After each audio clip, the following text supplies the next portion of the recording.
Les groupes motopropulseurs atmosphériques les plus faibles, M102, ont un volume de 2,0 et 2,3, on ne les trouve pas souvent, ils ont été installés sur des voitures produites au début des années 90.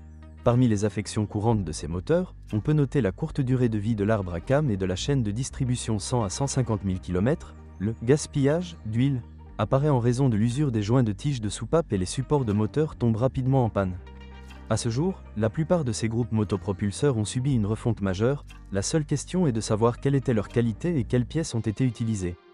Lors de l'achat d'une Mercedes Geländewagen avec un groupe motopropulseur M102, vous devez être prêt à tout, et en cas de panne grave, il est préférable d'acheter un moteur plus récent, car on ne sait pas comment le moteur a été exploité et entretenu et combien de pièces de rechange non d'origine y ont été installées pendant cette période.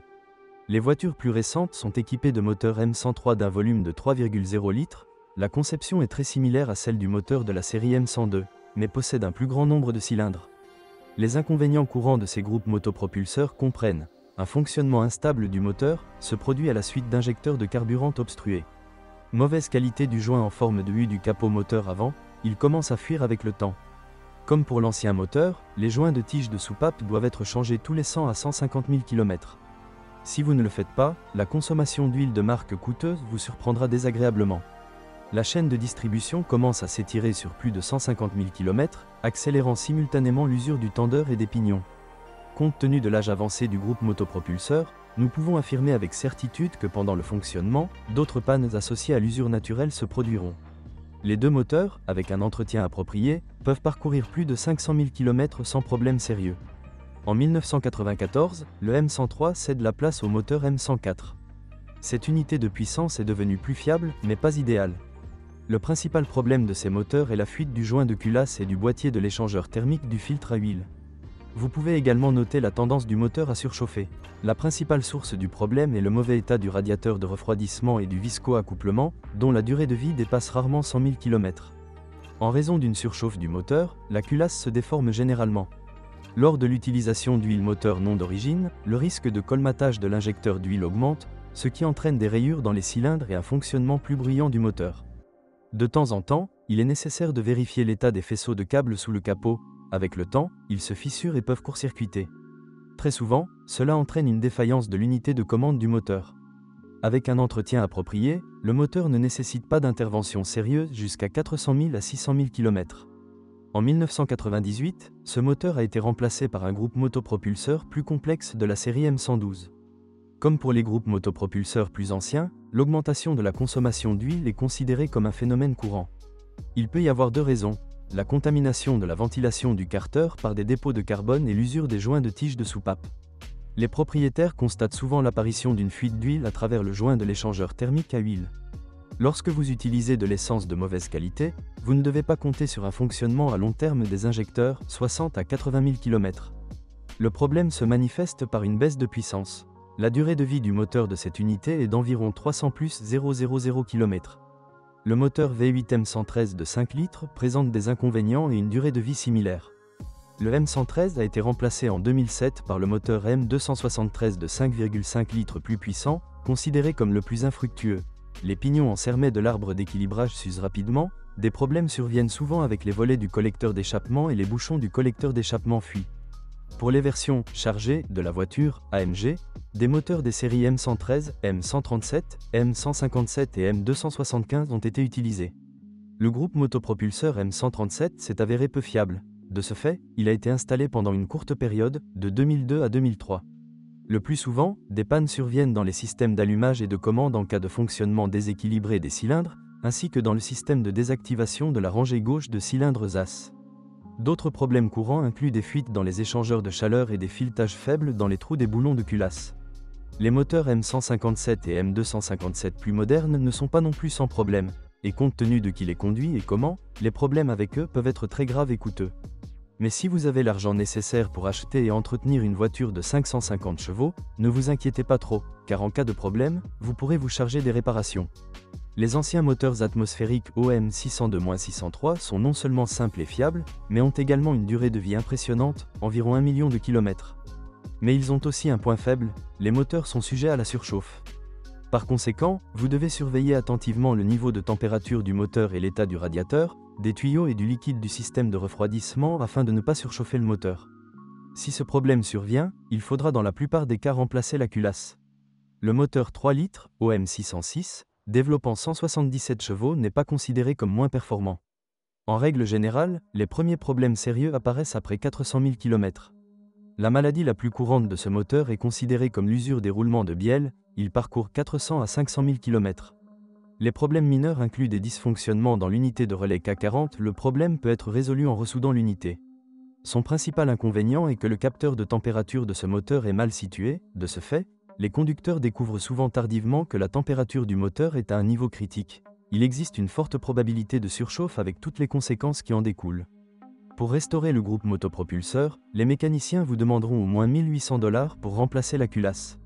Les groupes motopropulseurs plus modernes portant le préfixe CDI dans le nom, équipés d'un équipement de carburant avec système d'injection Common Rail, sont non seulement sensibles à la qualité du carburant diesel, mais nécessitent également des coûts de réparation et d'entretien élevés. Les propriétaires d'une Mercedes Geländewagen équipée d'un moteur OM 612 rencontrent souvent des pannes des amortisseurs du collecteur d'admission et de la pompe d'injection, et certains exemples ont également rencontré des problèmes avec la culasse. Dans le moteur de 3 litres le plus courant OM 642, depuis 2006, le seul moteur diesel de la gamme, jusqu'à 200 000 km peuvent nécessiter le remplacement des injecteurs et de la chaîne de distribution par tendeur. Mais le plus gros problème est la destruction du collecteur d'admission.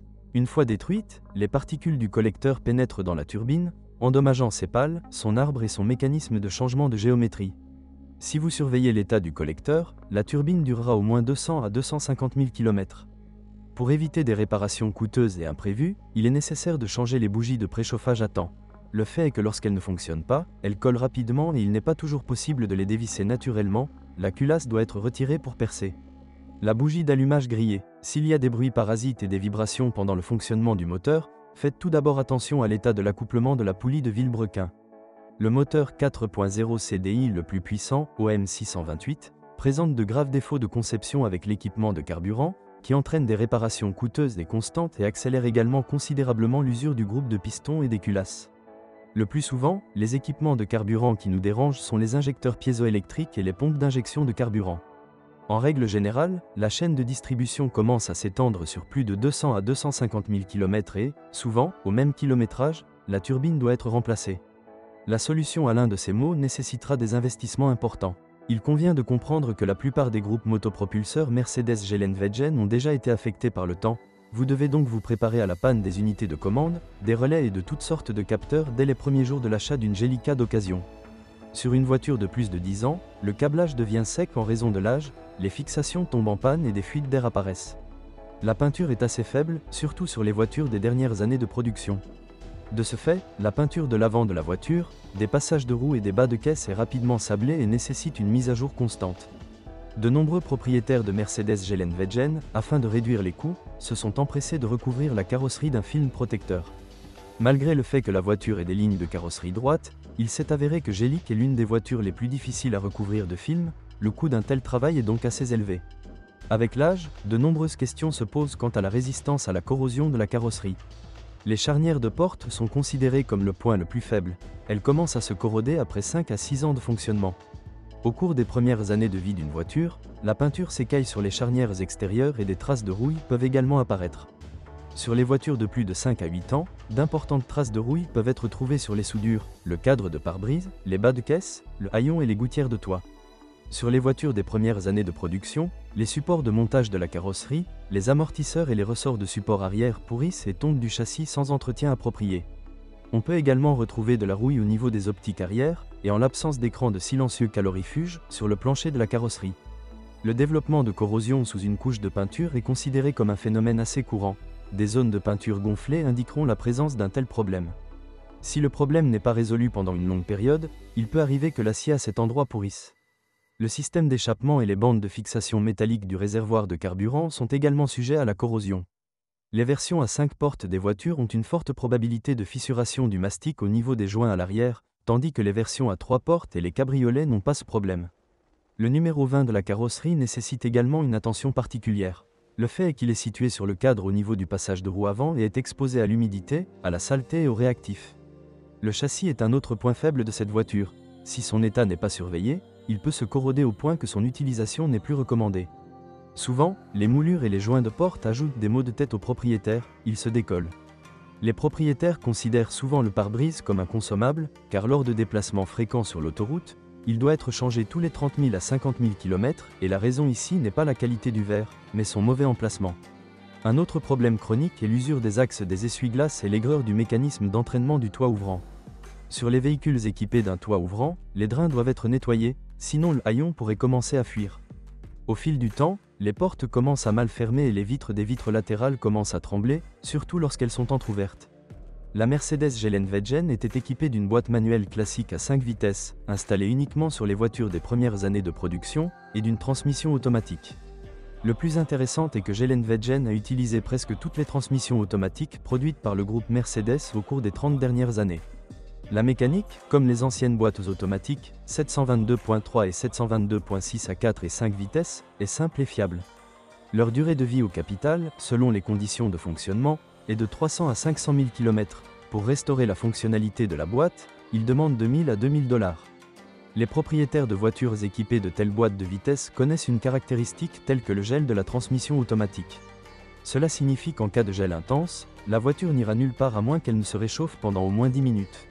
Le plus souvent, ce problème se produit sur les voitures équipées de moteurs diesel. Depuis 2006, la voiture a commencé à être équipée exclusivement d'une transmission automatique Tiptronic à 7 rapports, 722.9. Cette boîte de vitesse est non seulement moins fiable qu'une transmission automatique classique, mais elle est nettement plus coûteuse à entretenir et à réparer. Le problème le plus courant concerne les à-coups, coups de pied, au démarrage, à l'accélération et à l'arrêt. À un stade précoce, le problème peut être résolu en faisant clignoter l'unité de commande de la transmission. Si le problème n'est pas résolu, les embrayages devront bientôt être remplacés. La défaillance du corps de la vanne et des solénoïdes de la vanne de régulation est également considérée comme un phénomène courant. Le problème est si répandu que le fabricant a même dû produire un kit de réparation spécial. De plus, un fonctionnement incorrect de la transmission peut entraîner des problèmes électriques. Avec l'âge, les joints et les raccords de tuyauterie perdent leur étanchéité d'origine, entraînant des fuites de fluide. Il ne sert à rien de retarder le remplacement des joints, car cela peut entraîner une surchauffe du caisson suivie de réparations coûteuses. Avec un entretien approprié, la durée de vie moyenne d'une transmission automatique à 7 vitesses avant révision est généralement de 200 à 250 000 km, puis des réparations sont nécessaires à partir de 500 $ américains. Le système de transmission intégrale d'une Mercedes Geländewagen après 250 000 km présente souvent des surprises sous forme de panne de la boîte de transfert, usure des roulements et des engrenages, et du système pneumatique de commande des serrures. Le problème est aggravé par le fait que tous les techniciens ne sont pas en mesure d'identifier les défauts des entraînements à vide, hydrauliques et pneumatiques. Au fil du temps, l'essieu avant peut commencer à bourdonner. Heureusement, il n'y a pas de tel problème avec l'essieu arrière, mais de la graisse peut commencer à couler au niveau des moyeux de roue, les roulements doivent être remplacés. En règle générale, ils demandent plus de 2000 $ pour reconstruire un pont. Le remplacement rapide du lubrifiant dans les deux essieux peut prolonger considérablement leur durée de vie. Si des vibrations accrues se produisent, vous devez tout d'abord faire attention à l'état des traverses de l'arbre de transmission avant ou arrière. Dans la plupart des cas, il ne dure pas plus de 250 000 km, il demande environ 250 $ américains pour la restauration. Les traverses d'arbres à cardan nécessitent une injection régulière, au moins une fois tous les 5000 km, sinon des réparations coûteuses de l'arbre de transmission seront nécessaires. Les vibrations apparaissent souvent à la suite d'une usure importante du joint homocinétique de l'arbre de transmission intermédiaire. Tout propriétaire d'un Geländewagen doit savoir que dès que la voiture commence à glisser, il est nécessaire d'enclencher immédiatement les blocages de différentiel. Le fait est que la conception de ces unités est telle que lorsqu'elles glissent, elles deviennent très chaudes. En cas de glissement important, la température monte si haut que les pièces sont soudées ensemble et lors de la conduite sur une surface dure, le différentiel se désagrège généralement en morceaux. Il y a eu des cas où les trois différentiels se sont effondrés en même temps. Si une telle nuisance se produit, soyez prêt à payer environ 6000 $ pour les réparations. En grande partie grâce à la fiabilité de la suspension Mercedes Geländewagen, les passionnés de voitures l'associent à un char. Il convient de reconnaître que la suspension de ce modèle est vraiment solide, mais nécessite un entretien en temps opportun. Il est nécessaire de lubrifier régulièrement les charnières des roues avant, dès les premiers signes d'usure, il vaut mieux ne pas tarder à les remplacer. Il faut également surveiller l'intégrité des antères. S'il y a même des micro-fissures, il ne faut pas tarder à les remplacer, car la saleté tue rapidement la charnière. Il est également nécessaire d'entretenir régulièrement les fusées d'essieu avant et de les reconstruire tous les 250 à 300 000 km. Il ne devrait y avoir aucune fuite sur les fusées d'essieu. S'il y en a, préparez-vous à des réparations coûteuses. Si les roulements de la boîte de vitesse dans les essieux tombent en panne, ils doivent être changés à temps, car les conséquences peuvent être les plus désagréables si le siège est endommagé. L'ensemble d'essieux devra être remplacé si 5 adultes conduisent constamment dans le véhicule. Voiture, il ne faut pas compter sur la longue durée de vie des ressorts arrière. Ils s'affaissent après 60 000 à 80 000 km, et plus près de 100 000 km, ils devront être remplacés avec les amortisseurs. Le cinquième amortisseur, l'amortisseur de direction, peut également aggraver le mal de tête avec le temps. Il s'affaiblit et la voiture cesse d'être contrôlée comme avant. Lors de l'utilisation de jantes à déport anormal, la durée de vie des roulements de roues n'est pas infinie, jusqu'à 200 000 km. L'utilisation de jantes standards augmente leur durée de vie jusqu'à 400 000 km. Si, à une vitesse de 90 km/h ou plus, des vibrations apparaissent sur le volant qui ne disparaissent pas après l'équilibrage des roues, préparez-vous à un remplacement coûteux de l'arbre de transmission avant. D'autres zones problématiques incluent le capteur de position de suspension et le câblage ABS situé sous le cadre. Souvent, après un choc latéral avec la roue avant, par exemple sur un trottoir ou un autre obstacle, les tiges panhard se plient. Avec ce problème, seul le remplacement sera utile, car après restauration, alignement des tiges, elles se plieront à nouveau avec le temps. La direction est fiable, mais en cas d'utilisation agressive, elle peut provoquer des dommages mécaniques. Il est donc recommandé de faire un essai routier avant d'acheter. S'il y a des dysfonctionnements, le volant aura un jeu important et la voiture devra être rattrapée pendant la conduite. Les freins sont fiables, mais après 10 à 15 ans de fonctionnement, les tubes des conduites de frein commencent à se corroder. Dans le même temps, le surpresseur à dépression du maître-cylindre de frein tombe en panne. Il convient également de noter l'usure rapide des plaquettes de frein. Un jeu suffit pour 25 à 30 000 km à l'intérieur de la Mercedes Geländewagen, dont peu de gens se posent des questions. Mais l'habitabilité ne plaira pas vraiment aux amateurs d'espace, puisqu'il n'y a franchement pas assez d'espace dans l'habitacle, surtout compte tenu de la taille de la voiture. Parmi les défauts, on peut noter le robinet actuel du poêle. Les propriétaires se plaignent aussi souvent de l'inefficacité du système de refroidissement, l'intérieur met beaucoup de temps à chauffer. Quant à la fiabilité des équipements électriques, cela vaut la peine d'en parler. Environ 2 générations différentes, des voitures produites avant 2000 et après. Les premiers n'ont pas de problème sérieux avec l'équipement, mais l'âge se fait encore sentir. Le câblage se détériore, les relais grillent, les contacts s'oxydent, des micro-fissures apparaissent sur les pistes des tableaux électriques. Mais les copies plus récentes peuvent causer beaucoup de problèmes sous forme de panne. Par exemple, comme la panne des unités situées dans la porte conducteur, les pannes épuisent rapidement la batterie. Une guirlande d'erreurs peut apparaître sur le tableau de bord. Le plus souvent le responsable de ce dysfonctionnement est le calculateur électrique de la remorque, situé sous la vitre arrière gauche. La raison en est que l'humidité y pénètre. Si vous êtes propriétaire de ce modèle de voiture, veuillez décrire les problèmes que vous avez rencontrés lors de l'utilisation de la voiture. Peut-être que votre avis aidera les lecteurs de notre site lors du choix d'une voiture. Bonjour les amis, vous cherchez une voiture d'occasion, vous devez prêter attention au site web carm.pro. Carm.pro est grand catalogue de voitures, moteurs, boîtes de vitesse. Et le meilleur, c'est que vous pouvez trouver des informations sur les pannes de n'importe quelle pièce. Complètement gratuit. Allez sur le site web carm.pro et découvrez tous les éventuels points faibles des voitures d'occasion.